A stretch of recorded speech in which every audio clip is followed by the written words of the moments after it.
Welcome back. Chris Moyles is here. He's trying to put me off. Hi. But first, it's competition time. Good luck. Chris Moyles signed off from the Radio 1 Breakfast Show 2 months ago, but he's not had time for a lie-in, maybe a little one. Now got a new album, and of course there's the little matter of Jesus Christ Superstar. You are the Christ, yes, the great Jesus Christ. Prove to me that you're no fool. Walk across my swimming pool. If you do that for me, then I'll let you go free. Come on, King of the Jews. So you decide, is he the Lord or is he a fraud? Text our number now, we'll see you after the break.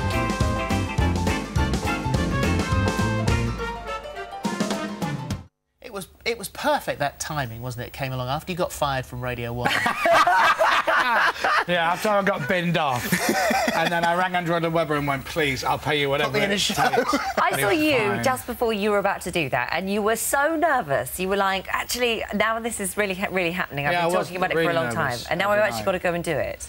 Yeah. But you loved it. I did love it. I can't watch it back, though, because I cringed, but it got better by the end of the run, you know. I never got any better. Was it exceeding your expectations? I could bore you with it for hours, how much I loved it. And it opened my eyes to this whole new world, which I didn't know existed, of musical theatre, which I was never interested in before in my life. Would you like to do more? I don't think so. I think I loved the experience of doing that. I don't know if I'm any good at it.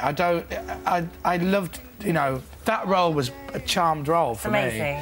You look fantastic. And the whole company, the whole cast were so incredibly talented, and I loved it. And everybody got on, and it had Andrew Lloyd Webber's seal of approval. I just struck the jackpot with this particular one. Well, there's a world tour, isn't there? Apparently so. That's what there's talk of taking it to America and Australia. You'd like to do that, wouldn't you? I'm on for 4 minutes, Holly. Are you kidding me? Even better. Touring the world to do 4 minutes a night. That's easier than this job, for God's sake. What a doddle. Stephen Mulhern's going, 4 minutes? Wow, I do 5. So, before we go, will you sign this for me as well? Did you say your signature's together worth 40 quid? I'll have that on that script, that'll do. I need the work. Actually, no, you won't. What? I'm not giving you 40 quid. Oh, really? No, You're so tired. You don't need it.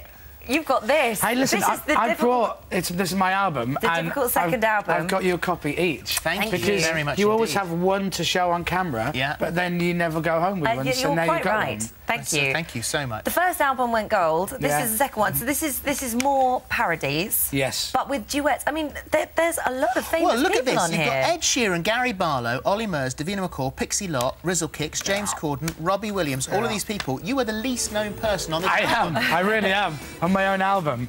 But it's good. It's number 3 on iTunes. Fantastic. Well done. What's that about? Robbie Williams is number 2. And I'm number 3. Yes, I don't know if to thank you or Robbie for my mention on the album. Now, if anybody wants to... This is a very interesting bit. If anybody wants to know...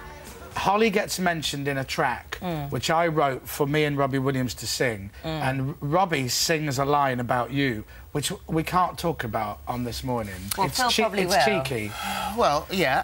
The track is called ILMP, which is I Love My, and I won't say what the P stands for, but he mentions you. Part of his body. This is Willie. It begins with a P. I love bobbing up and down on the Caribbean Sea. I love watching telly with a mug of tea. I watch anything presented by Holly Willoughby. I bet she'd love my... There you go. It's beautiful. I'm like the poet laureate. It's poetic. Do you know what?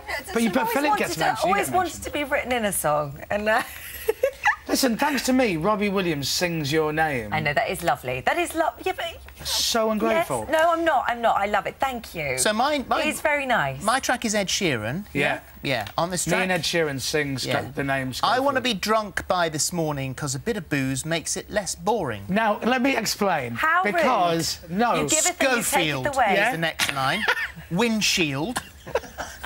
I'm not very sober. I think I'll struggle to get through this song. Because he's drunk. He's not making any sense. That's the idea, the beat of the. I want to be drunk by this morning because a bit of booze makes it less boring. Schofield.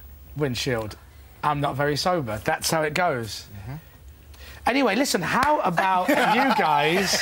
So you, back to you. You are doing, what's this? You're 14th of November, a night of comedy and music, but it's not just a night, is it? It's a night in various academies around the country. It's a tour. That's what they call it. Not a night, it's a tour. But it's several called nights. a night of comedy and something, is it not? Yeah, different, and every night, and then we move on to a new place. There you go. I'm doing a tour, Chris Moyles Live, which is me and a couple of friends and a band just goofing around for fans of.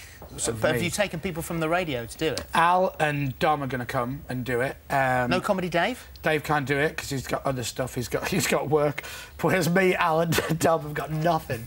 So we're going to go and do that for a couple of weeks and just have a laugh, which is really exciting. And come and see us. Is it going to be stand-up? Because you don't do stand-up normally. I mean, you're funny and you have a big gob, but you don't necessarily. You stop flirting with me, Holly.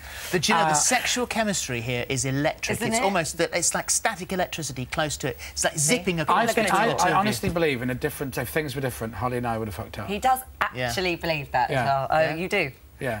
Do you think so? And you agree? Well, no, I'm not.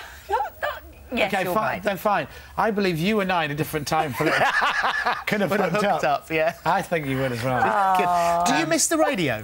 I missed the team. I missed hanging out with everybody every day, and I missed the platform to say stuff. But I genuinely have been so busy that I've not had chance to kind of sit, you know, and kick my heels and go and listened to Grimmy. Yeah. Because I'm up early doing loads of different other bits and bobs, so I've heard him loads and stuff. And did it take a long time for you to adjust your body clock, not to ping awake at 5:30?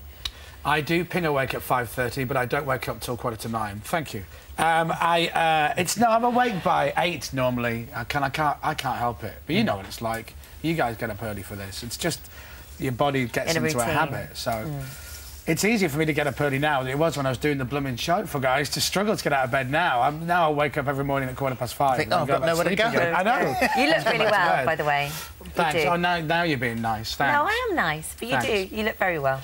And go and listen to the album. It's please, and people, please buy it. I have no job. Beg, never beg. It's never good to beg. Oh no, I'm begging. I'll get down on my knees for God's sake. Thank you very much indeed for coming in. And I love you guys. We love you too. Right, just before the Gypsy Queens, time for a quick look at what we've got lined up on tomorrow's show. Have a look at this.